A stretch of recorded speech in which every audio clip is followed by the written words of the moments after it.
Tonight at 10, the news presenter Huw Edwards has been identified as the man at the centre of allegations over payments for sexually explicit images. A trusted face for millions, he's now in hospital receiving treatment for mental health issues. He's the face of the BBC in many ways, particularly in terms of news. Absolutely. I don't think it's quite such a shock. I think the speculation has been so rampant for the last few days that it's more a relief in a sense than a shock. The Sun newspaper says it will not be printing any more allegations as the Metropolitan Police decides no criminal offence has been committed.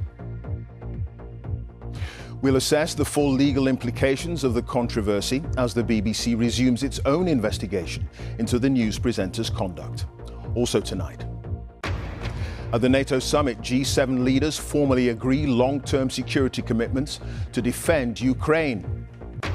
The Bank of England warns almost 1 million households will pay more than £500 more a month for their mortgages. And drama at Wimbledon as the defending women's champion Elena Rybakina is knocked out in the quarter-finals. On BBC London, necessary to help congestion or bad for the environment? We take a look at the controversy over London's first road tunnel in 30 years.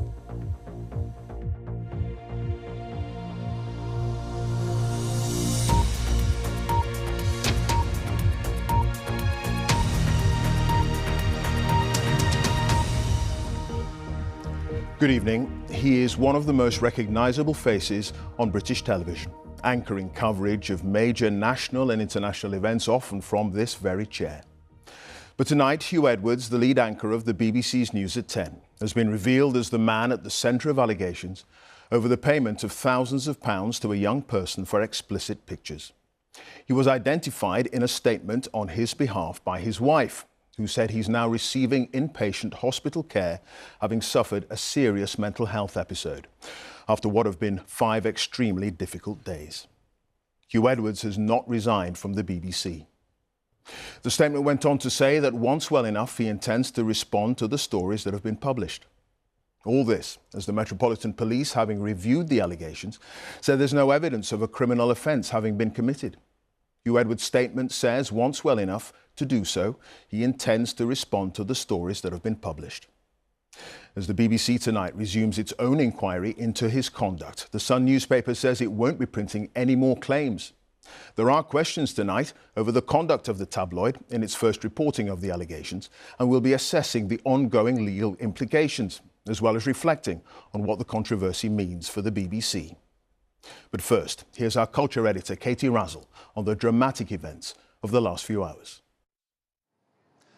Tonight at 10, we're in Edinburgh, where the King has been presented with the crown jewels of Scotland. Named, and likely a huge shock to many viewers. The ceremony was steeped in tradition. Wednesday was the last time Huw Edwards appeared on BBC News, that night from Edinburgh. The next day, the BBC quietly took him off air. Now, the secret that has been speculated upon across social media for days is public. At the end of the month, Huw Edwards, the main face of the BBC's flagship News at 10 for 2 decades, is the presenter at the centre of allegations of misconduct. This evening, his wife Vicky Flynn released a statement, naming her husband out of concern for his mental well-being and to protect our children. Huw, she said, is suffering from serious mental health issues. As is well documented, he has been treated for severe depression in recent years. The events of the last few days have greatly worsened matters. He has suffered another serious episode and is now receiving inpatient hospital care where he'll stay for the foreseeable future. Once well enough to do so, he intends to respond to the stories that have been published. She said her husband had been first told of the allegations last Thursday. In the circumstances, and given Huw's condition, I would like to ask that the privacy of my family and everyone else caught up in these upsetting events is respected. I know that Huw is deeply sorry that so many colleagues have been impacted by the recent media speculation. We hope this statement will bring that to an end. Moments earlier, the Metropolitan Police had confirmed it was not investigating, that there was no evidence to suggest a criminal offence had been committed in the case. The BBC had responded, saying, having paused its investigation yesterday at the request of the police, it would now restart it with a thorough assessment while continuing to be mindful of its duty of care to all involved.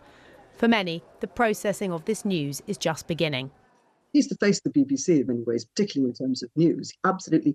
I don't think it's quite such a shock. I think the speculation has been so rampant for the last few days that it's more a relief in a sense than a shock.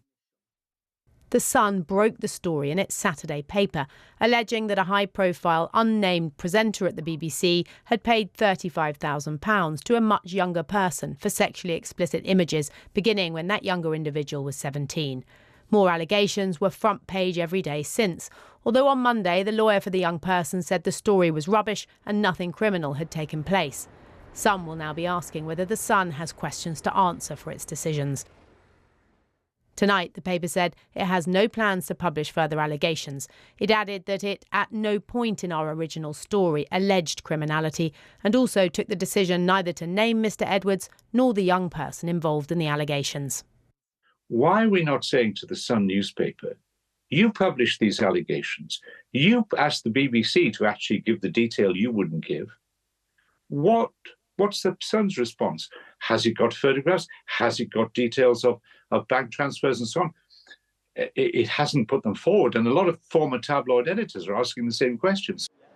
We must not forget, though, that Huw Edwards is suspended from the BBC. He may not be facing a criminal investigation, but he is accused of potential misconduct. And if true, there's a family and a young person who are also in trauma.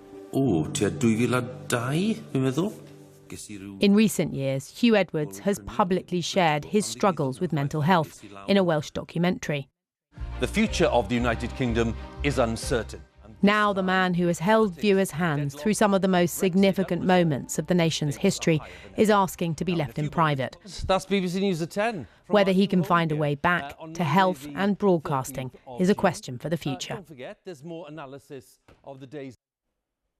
Katie Russell reporting there. Well, Huw Edwards became a trusted name for millions, presenting this programme and anchoring coverage of some of the most important news stories for the past more than 2 decades, as our media correspondent David Silito now reports.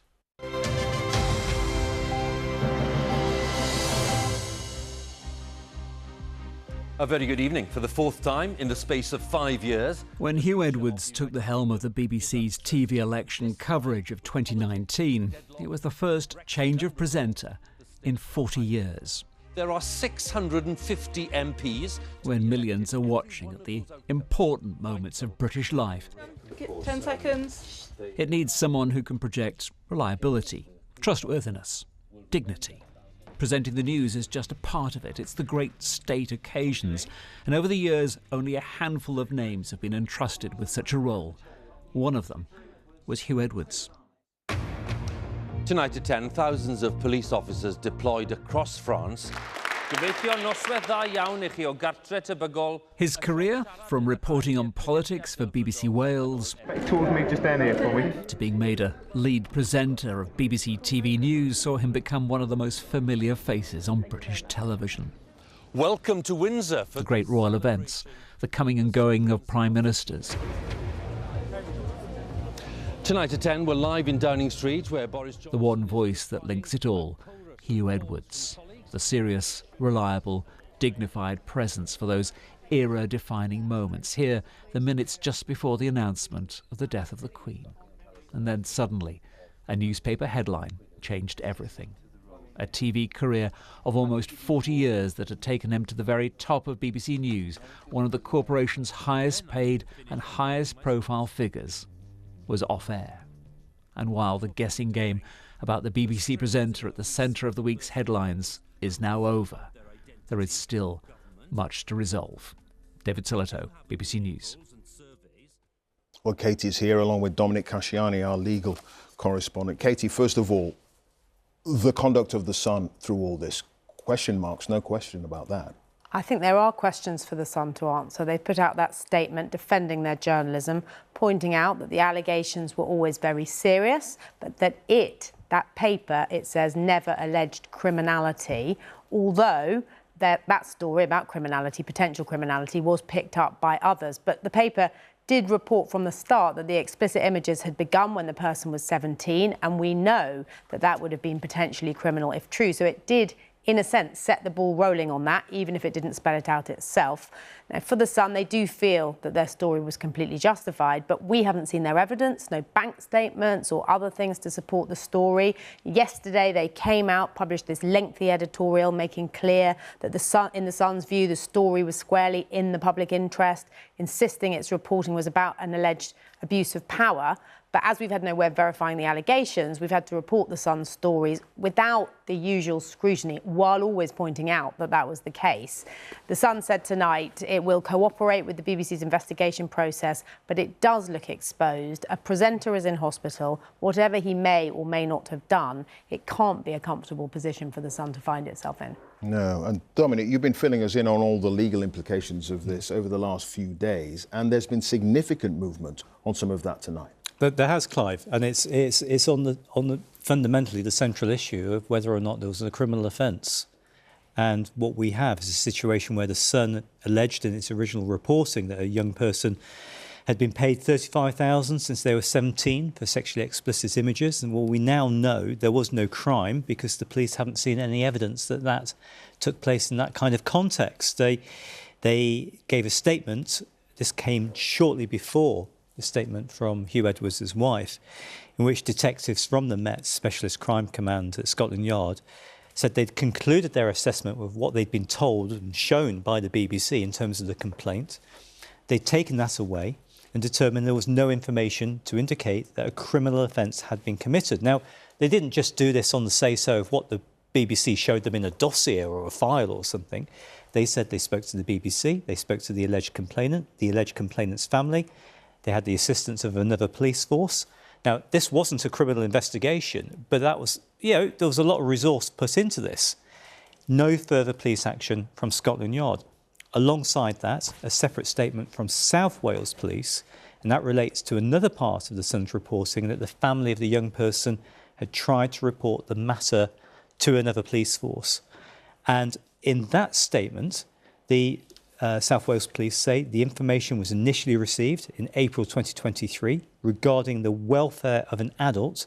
I think it's worth noting that they don't use the word child, which is something which has appeared repeatedly in The Sun's reporting.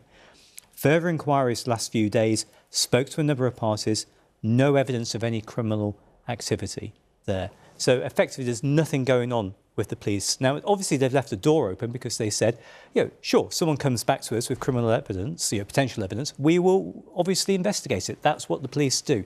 But at the moment, this is closed for them. What's not closed is the fundamental issue we've been talking about all week about whether or not there was a risk here of defamation, the harm caused by lies, or the risk of privacy. And one just has to wonder where this is going to end up if Huw Edwards at some point in the future chooses to speak to lawyers about what his options are there. Sure. OK. Dominic, thank you. Dominic Kashiani and Katie Razzle, who we're going to be hearing from a little bit later on in the programme. But as we've just heard, the police have determined there's no evidence of a criminal offence being committed. So now the BBC can resume its own investigation whilst continuing to be mindful of our duty of care to all involved, it said in a statement. Well, our special correspondent Lucy Manning is outside Broadcasting House for us tonight. Lucy, what will this continuing BBC inquiry focus on then? Well, let's start by saying it's been a very difficult day here in the BBC newsroom, and some of the things we have had to report have been hard to hear. The police have found no criminality, but there's still a lot for the BBC to grapple with. Firstly, and most importantly, how they dealt with that initial complaint about Huw Edwards. There's also been allegations from The Sun that the presenter broke lockdown rules to go and meet an individual.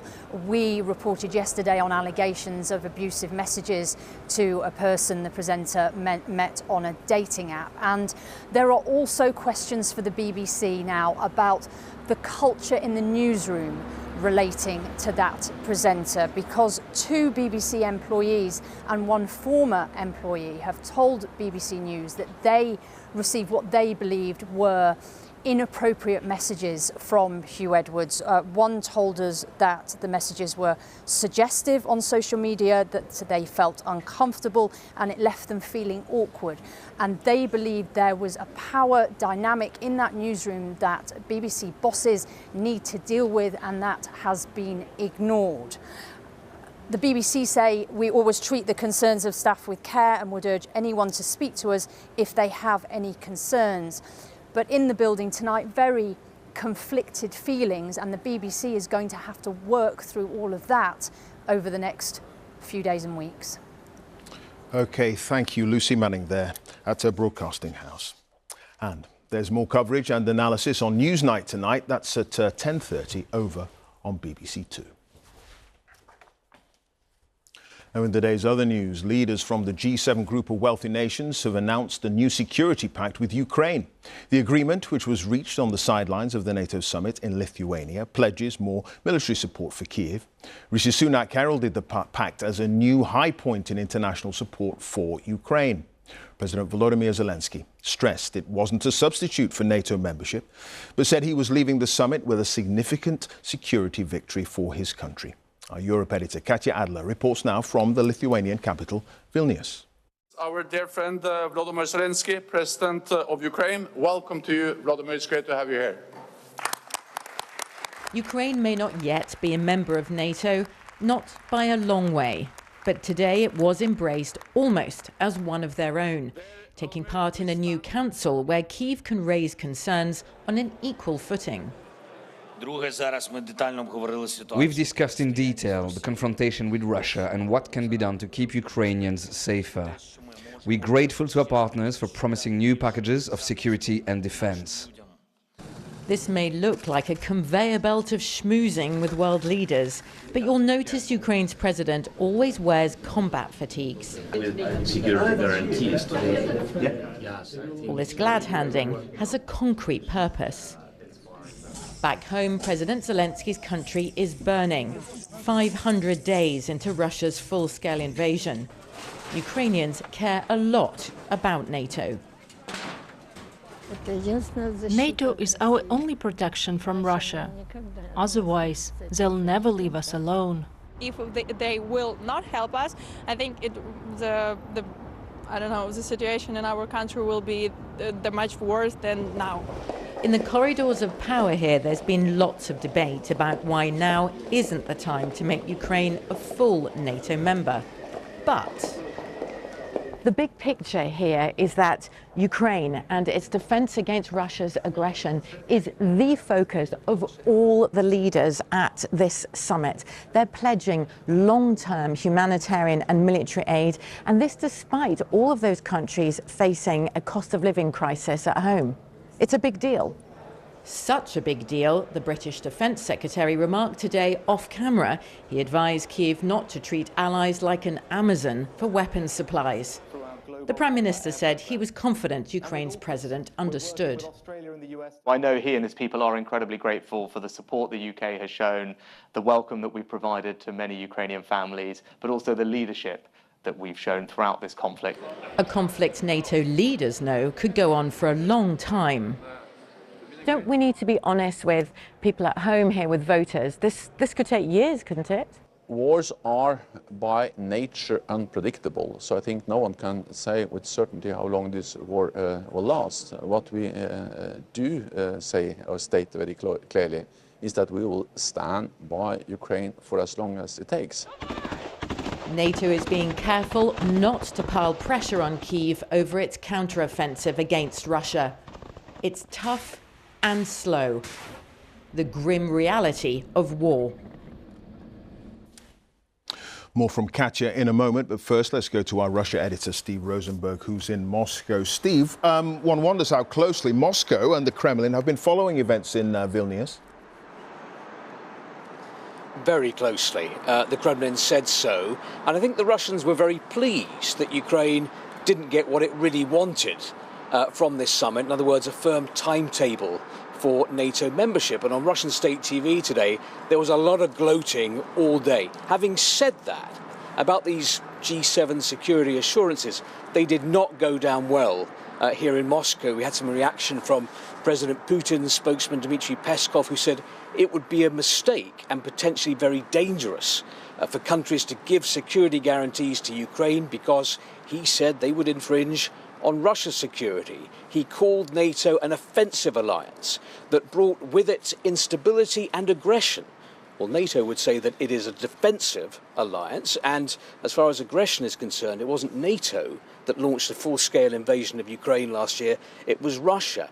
But basically the message from Moscow was NATO is anti-Russia, NATO is on the warpath. That was the headline in the government paper here today, and that fits in with the wider Kremlin narrative, according to which Russia is a besieged fortress surrounded by enemies, by Britain, by America, by the EU, by NATO, all plotting from morning till night to destroy Mother Russia. Yeah, Katya, to you in Vilnius. The Russians, according to Steve, seemingly pleased with the lack of assurance when it comes to NATO membership for Ukraine, and the summit has revealed divisions within the alliance. Well, yes, but I think if you stand back, what we saw is a West united behind Ukraine against Russian aggression. But what we did see, Clive, is real tension between the realities of war on the one hand, decimating Ukraine, upending stability in all of Europe, and then on the other, the very real domestic political pressures facing all the leaders there. Take Volodymyr Zelensky. Because of what his people are going through, they expect him to be able to rock up to a summit like this with a whole wish list for weapons and a demand for a timetable for NATO membership, and they don't really understand why they can't get it. Then look at Joe Biden. He's facing an election in the US next year, and on a very delicate tightrope, he's pledged billions of dollars of military aid to Ukraine and taken on a leadership role here in Europe over the war. Then look at Rishi Sunak or France's Emmanuel Macron. Their countries are facing that cost of living crisis. So the idea of a potential blank check for Ukraine for years and years to come, people may not like that, so it's tricky. Sure. OK, Katya, thank you for that. Katya Adler there in Vilnius, and Steve Rosenberg in Moscow. Many thanks. Now, the Bank of England is warning that nearly 1 million households will see their mortgage payments rise by at least £500 per month by the end of 2026, and around 200,000 people will have to pay even more than that, up to £1,000 extra. Mortgage costs have been rising rapidly as the Bank of England pushes up interest rates to try to curb inflation. But it's not just homeowners who are being hit. Some buy-to-let landlords are either selling up or passing on higher costs to renters, with economists expecting rates to be pushed up even higher next month. Well, our economics editor Faisal Islam is here with more details. Faisal. Yes, Clive. The Bank of England has calculated who and by how much the mortgage shock will hit as households roll off low fixed mortgage rates and face the reality of the rapid recent rate rises. Overall, by the end of the year, over 3 million mortgage holders face higher payments, 1 million between £200 and £500 per month. But stretch that out to the end of 2026 and you see there 2 million households in that middle bracket, payments up between £200 and £500 a month, and 1 million households over there, a £500 per month increase, that's £6,000 per year. Now, this doesn't just affect homeowners, but renters too. The bank says that landlords on buy-to-let mortgages, often interest only, will see an increase by the end of 2025 of £275 per month. And 2 in 5 mortgage landlords would see their rent fail to cover 125% of their mortgages, an important financial threshold. Given all that, it's perhaps surprising the bank thinks overall stress from high debt burdens is manageable. Yes, it's rising, as you can see, but not to levels seen at the time of the financial crisis in 2007, unless interest rates go much higher. Governor Andrew Bailey confident there'll be no new bank crisis and we won't get a mass property crunch. If you go back to the early 90s, for instance, the recession of the early 90s, the rate of repossessions that was there, and obviously the effect that has on people and on families. We don't want to go back to that world, and I think we're in a much better place with a banking system that can support its customers.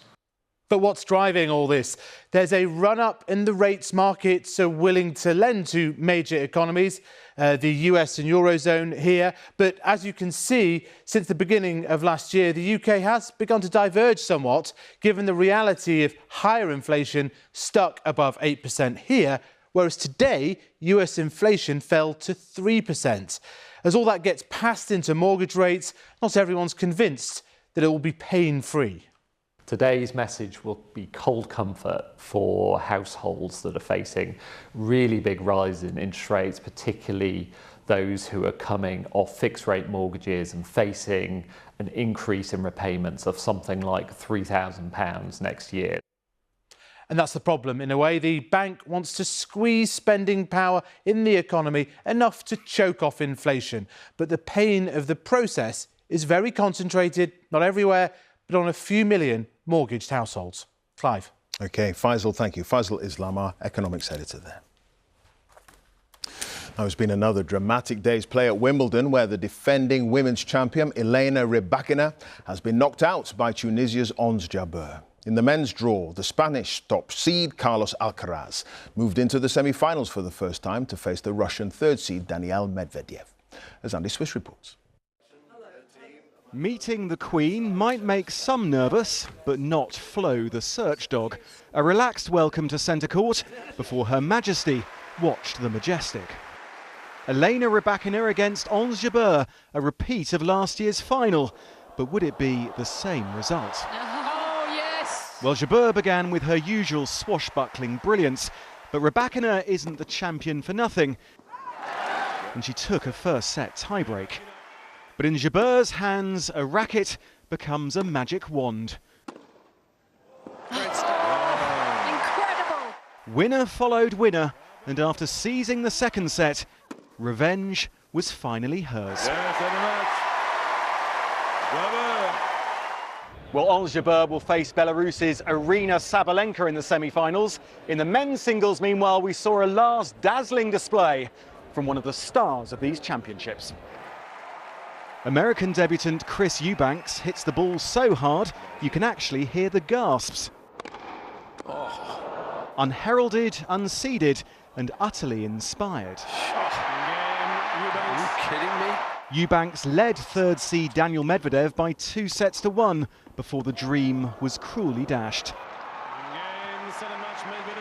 The fans here, though, have found a new favourite. Medvedev will now face Carlos Alcaraz. He was up against fellow 20-year-old Holger Rune. If this is the future of tennis, well, it looks bright. But Alcaraz, remember, is the world number one. Threw in straight sets and still very much in with a shout. Andy Swiss, BBC News, Wimbledon. Back now to our top story, Huw Edwards being named as the BBC presenter who's been suspended over allegations of payments for sexually explicit photographs. Our media editor, Katie Razzle, is back with us. Where does all this leave the BBC? Well, Clive, it has been 5 days of turmoil. Front page news, cameras outside the BBC every day, the BBC called liars in the Sun and suffering reputational damage, and an unnamed presenter whose name was all over social media with his reputation in the mud. Throughout, we have always said this story was complex. In a sense, it hasn't got any less complex now that the presenter is named and we know it's Huw Edwards. Many viewers will be feeling shattered by this, perhaps, that a presenter who's been with them in their homes via the TV is now struggling and in hospital. There may also be a family out there, the family at the centre of these allegations, trying to protect their young person, their loved one, at the heart of this story too, who are also suffering. But if we look to the future, what can we say? Clearly, as Dominic was saying earlier, we may find that Huw Edwards later calls in lawyers, that perhaps he has a case against the Sun, but he is facing allegations of misconduct, not just from the Sun, but perhaps from others too, including the BBC. We know they're not criminal, but still his future does look in doubt. Can he come back from it? We just don't know. The BBC will continue to investigate, but its investigation will need to tread carefully in light of his mental health issues. It has a duty of care towards him as an employee, and that must be respected. But in the end, I do think people will still be processing this news because he has been such an important face of the BBC, embodying all those values that the BBC holds dear of trust, reliability, impartiality. So I think this is just a moment to take stock and come to terms with it. Indeed, for us all. OK, Katie, thank you. Katie Russell there. Now, time for a look at the weather news, and Matt Taylor has all the details. Hi there, Matt. Hi there, Clive. Good evening. I thought I'd start tonight with a search for summer. It seems to be a bit absent for us at the moment. You probably would have thought to look in Lapland, though, where today, this afternoon, temperatures got close to 30 degrees.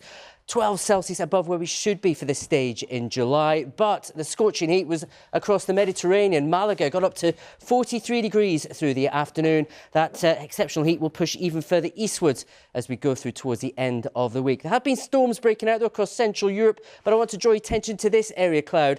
This is going to hide summer even further away from us as we head towards the end of the week. Now, before it arrives, a bit quieter during the next 24 hours. Going to be a few showers continuing tonight in the north and the west. Temperatures tomorrow morning fairly similar to this morning. Bright, sunny start, cloud quickly building up and the showers get going yet again. Cloudiest conditions, most frequent showers will be across Scotland. Some of those slow-moving, heavy and thundery. Locally, some large rainfall totals. But Northern Ireland, England and Wales, fewer showers around, and the showers that you see should be a little bit lighter. Winds lighter too, so it will feel just a touch warmer through tomorrow. Finish the day though with cloud and rain towards Northern Ireland. That'll push into Scotland, and then this next developing area of low pressure as we go through into Friday. This is the one which will initially bring strong winds to the southwest of the UK, rattling around the coasts and the hills. Gale force winds here. Outbreaks of rain to start Friday too. Dryish start elsewhere, but that rain will extend almost across the UK as we go through Friday. Some of it heavy, some of it thundery. Not too much rain East Anglia in the southeast till later in the day. In the far north of Scotland, we'll avoid the rain until we go into the night. Temperatures around the high teens, low 20s. It's going to feel cooler as the wind strengthens. And the wind will strengthen even further into Saturday. An unseasonably windy spell this weekend with more heavy and thundery downpours and staying cool. Autumn rather than summer, Clive. OK, Matt Taylor, thank you for that. And that's it. More on all of the top stories over on Newsnight with Victoria Derbyshire, which is just getting underway over on BBC Two. But the news continues here on BBC One as we join our colleagues for the news where you are. Have a very good night.